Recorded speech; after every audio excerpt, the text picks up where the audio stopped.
Oi pessoal, eu me chamo Letícia e no vídeo de hoje eu vou tentar esclarecer um pouco algumas dúvidas acerca da entrevista habilidosa. E para isso é preciso a gente entender o que significa entrevista.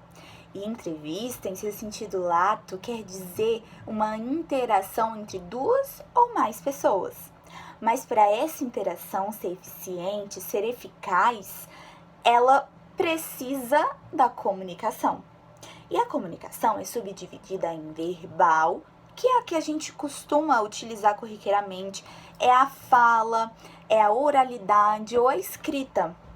E temos a comunicação não verbal, feita através de símbolos. Ela é uma linguagem simbólica, são os meus trejeitos, o modo de eu falar, a minha postura diante daquela pessoa que eu estou interagindo. Então, é uma comunicação que ela complementa a verbalização e ela pode também substituir ou contradizer. Como assim ela pode substituir ou contradizer? Digamos assim, que eu seja uma médica e esteja numa consulta com o paciente. Eu viro para o paciente de uma maneira bem ríspida e grossa, agressiva e falo: mas eu já coloquei aqui na receita, você não tá vendo? Eu escrevi. E aí ele vira pra mim e fala: calma, não precisa faltar paciência, você tá muito agressiva. E aí eu viro pra ele e falo: não, eu tô calma. O que falou mais alto? O que eu verbalizei, o que eu disse ou a minha atitude, o meu comportamento? Com certeza foi o meu comportamento. Eu não tô calma. Tudo indica que eu não tô. Então, muitas vezes, vai haver uma contradição entre o que eu expresso e o que eu demonstro fisicamente. E ela pode também confirmar, validar aquilo. Como? Eu gesticulando com as mãos, balançando a cabeça, franzindo a testa. Então, tudo vai corroborar para complementar, contradizer ou substituir. E onde vem a substituição? Digamos que eu atenda um paciente que não fale a minha língua. Eu não consigo falar uma palavra da língua dele. E, gente, isso pode acontecer até mesmo aqui dentro do nosso país. Um brasileiro falando com outro brasileiro. Uai, mas os dois não falam português? Não necessariamente. Nós temos muitos e muitos mesmo brasileiros que falam Libras, que é a linguagem de sinais das pessoas acometidas pela surdez e que, consequentemente, não conseguem falar. E aí, um erro muito grave é a gente não saber nos expressar minimamente na linguagem Libras. E aí, o que eu vou usar? Se eu não sei falar nada de Libras, eu vou usar a comunicação não verbal. Vão ser gestos, vai ser o meu olhar, vai ser aqueles mínimos detalhes que vai fazer a diferença para que eu tenha uma comunicação efetiva com aquele paciente. E se eu atendo um paciente alemão? Eu não sei falar alemão e ele não sabe falar português. Então, eu também vou ter que recorrer à comunicação não verbal. E apesar da comunicação não verbal ser extremamente necessária para o estabelecimento de uma relação médico-paciente humanizada, ela não é compreendida pela maioria dos profissionais da saúde e pelos estudantes dessa área. Essa comunicação, ela qualifica a interação humana, imprimindo qualidades, sentimentos e emoções, fazendo com que o paciente perceba não somente o que o médico está dizendo ou falando, mas também o que ele está sentindo. E, gente, até no silêncio a gente consegue absorver muitas informações. Ah, mas no silêncio? Como assim? Se eu viro para o meu paciente e pergunto: e a dieta? Tá fazendo? E ele me olha com uma cara assim: o que você acha? Será que ele tá fazendo essa dieta? Acho que não. Então, o silêncio, ele quis dizer muita coisa. Se você quer exercer a medicina em sua plenitude, você não pode tocar sem sentir, olhar sem ver ou escutar sem ouvir. Se você quer ser um profissional humanizado, você precisa entender que o seu paciente, ele interpreta muito mais do que a sua fala. Ele interpreta o seu comportamento.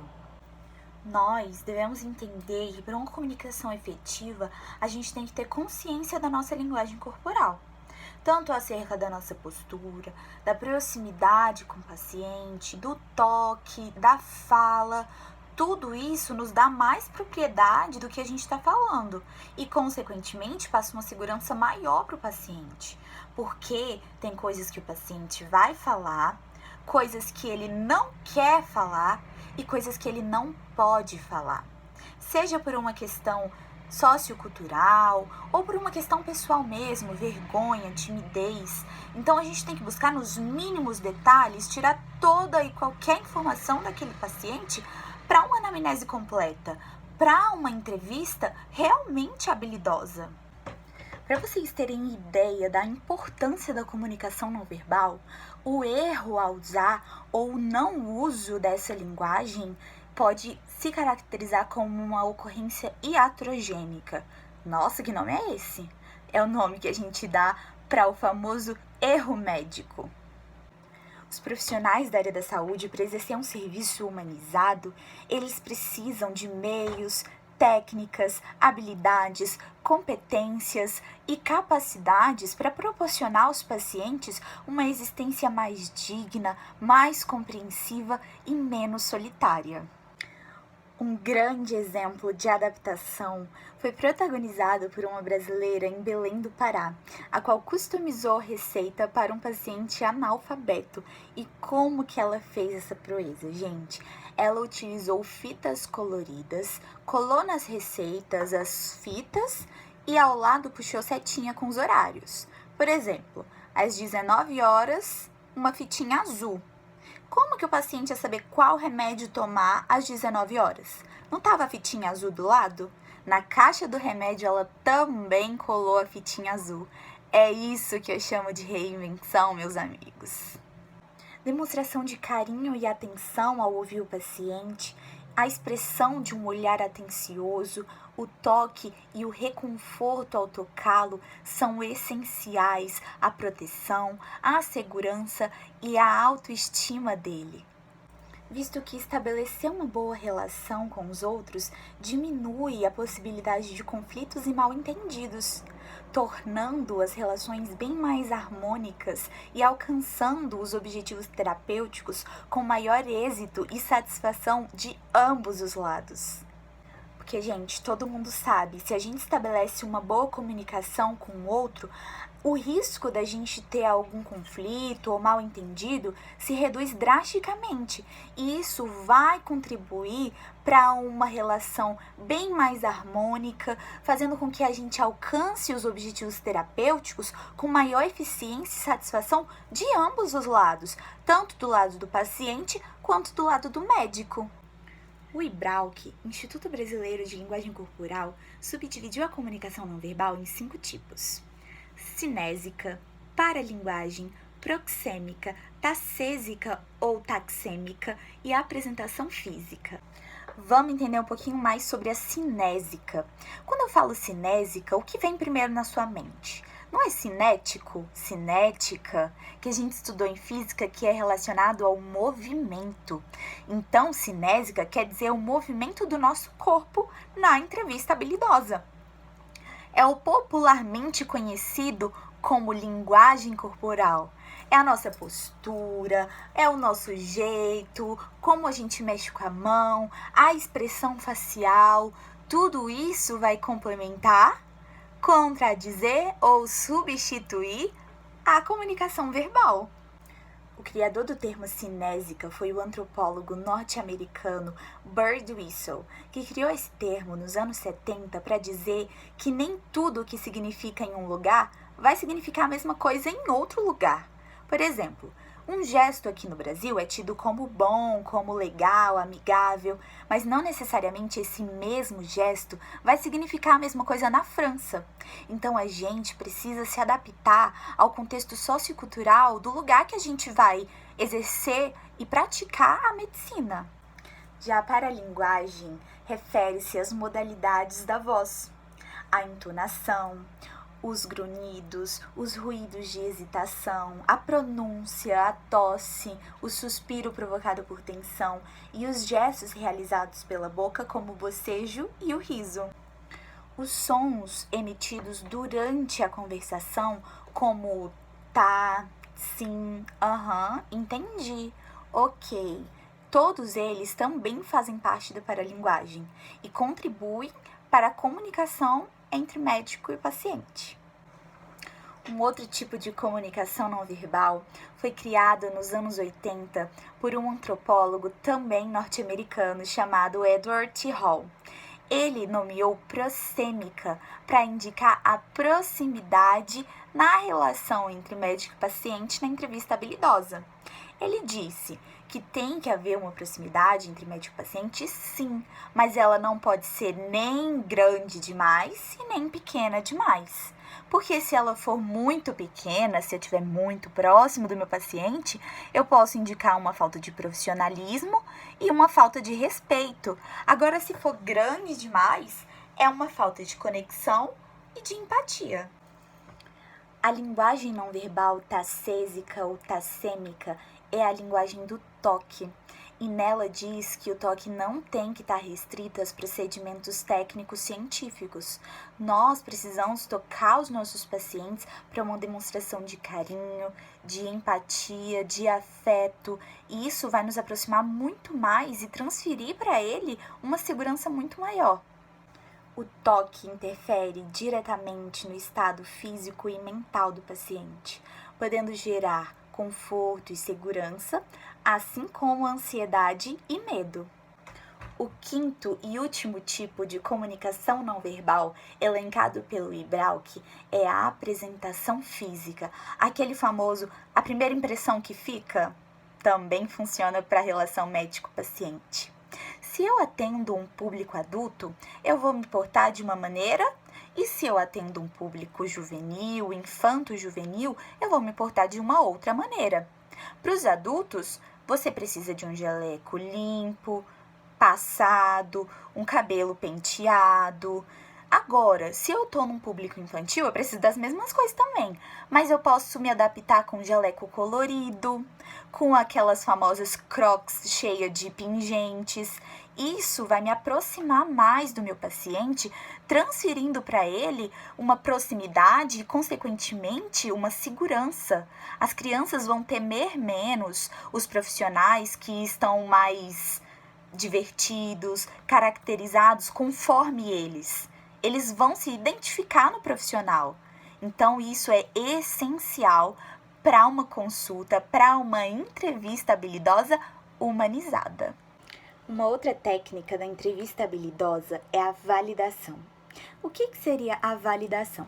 É dar credibilidade ao que o paciente está manifestando, é escutar, é acolher, é entender, é não minimizar a dor do outro, gente, é não diminuir a sua importância. Então, como que a gente faz isso? Tecendo comentários como: sim, eu te entendo, realmente essa é uma situação muito difícil, mas a gente vai procurar a melhor maneira de solucionar o seu problema. A gente precisa não só validar a queixa do paciente, mas a gente precisa validar também o tratamento a ser utilizado. Por exemplo, o meu paciente é baixa renda, ele ganha o mínimo, ele vive em condições subhumanas. E eu vou lá e proponho a ele comprar um medicamento de R$200. Para alguns, R$200 é troco, mas para ele, às vezes, R$200 é o que ele tem para viver o mês inteiro. Então, o que vai adiantar eu propor esse medicamento super oneroso, sendo que ele não vai usar? Então, eu tenho que perguntar: seu fulano, é viável para o senhor comprar esse medicamento? Ele custa cerca de tantos reais. Se não, se você tiver amostra grátis, você oferece a amostra grátis. Agora, um outro caso, eu tenho um paciente que ele trabalha de domingo a domingo, o sol nascendo, ele já está trabalhando, apareceu a lua, ele ainda está trabalhando, e eu falo: olha, você vai fazer atividade física 7 vezes por semana, 2 horas por dia. Você acha que ele vai chegar cansado do serviço dele e vai fazer atividade física? Acho que não. Então, a gente tem que propor coisas viáveis à realidade do nosso paciente. A gente tem que perguntar: é viável esse tratamento paliativo que eu estou te propondo? E aí vocês vão ser francos um com o outro e assim vão chegar no consenso para melhor avaliar aquilo, se é bom, se é ruim, e assim vai ser sucesso. Quando seu paciente está nervoso, você tem que demonstrar para ele que você é um profissional, que você está ciente do que ele está demonstrando e que você sabe uma técnica satisfatória para resolver aquele problema. Uma maneira de tranquilizar esses pacientes que às vezes ficam nervosos só pelo fato de estar indo ao médico é um nervosismo e uma ansiedade prévia de experiências ruins que ele já teve anteriormente. Então você precisa estar ali para quebrar com essa crença de que ir ao médico é ruim, de que ir ao médico dói. Então para você passar isso para ele, uma tranquilidade, um relaxamento, você precisa ser verdadeiro. Se você for fazer algum procedimento que realmente vai doer, você precisa explicar para ele antes de realizar o procedimento. Porque ele não pode ser pego de surpresa, porque ele nunca vai confiar em você desse jeito e sempre ele vai ter esse medo. Então, explicar os procedimentos antes de efetuá-los é uma forma de tranquilizar o seu paciente. Busca sempre empregar um tom calmo na sua voz para contrapor o nervosismo daquela pessoa. Perguntar a ele se ele está bem, se ele tem alguma dúvida, algum questionamento, se algo está perturbando ele. Tudo isso é uma maneira empática de mostrar para ele que pode ficar tranquilo, que está tudo bem, que ele pode confiar em você. Mantenha sempre uma postura próxima, amigável e profissional. Caso o procedimento que você tenha a fazer for um pouco mais complexo ou o paciente não esteja entendendo do que você está falando, seria muito bom você recorrer a desenhos, filmes, fotografias para ilustrar o que vai acontecer com ele. Um passo importante a ser considerado é não menosprezar o medo do outro. Se ele tem medo de algo que para você é banal, para ele é uma coisa considerável. E você também tem que considerar como algo a temer. E você tem que buscar maneiras de tranquilizar em relação ao medo dele. Então, nunca menospreze o medo do próximo. Se o seu paciente estiver muito nervoso ou ansioso para algum procedimento, exame que você vai fazer, você pode sugerir também pausas, interrupções, alguns descansos breves, para ele se recompor e ficar menos nervoso. Esse método da entrevista habilidosa foi usado com excelência por um técnico de enfermagem brasiliense, que ao atender um senhor de 87 anos com Alzheimer, começou a cantar para tranquilizá-lo e realizar o procedimento de forma eficaz. O socorrista Flávio disse assim: a gente tenta, da melhor maneira, tranquilizar o paciente e faz o necessário para que ele confie no nosso atendimento. Isso aí, Flávio, você é um belo exemplo do que é uma medicina humanizada.